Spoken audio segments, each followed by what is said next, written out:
To change vibration pattern in Samsung Galaxy S20, open settings, swipe up or down home screen to access the app screen,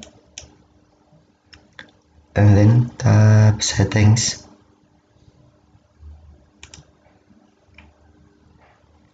Select sounds and vibration,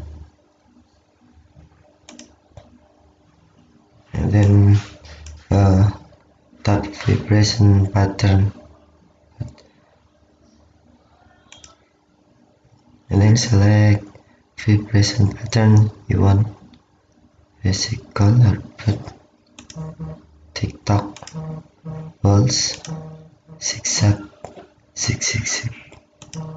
offbeat, spinning,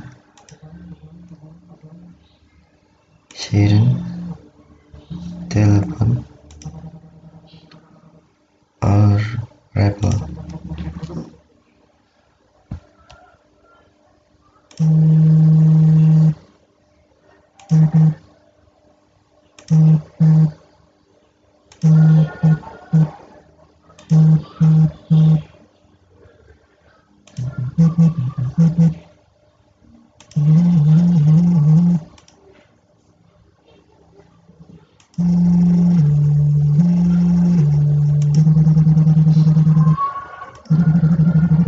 To save, tap back button.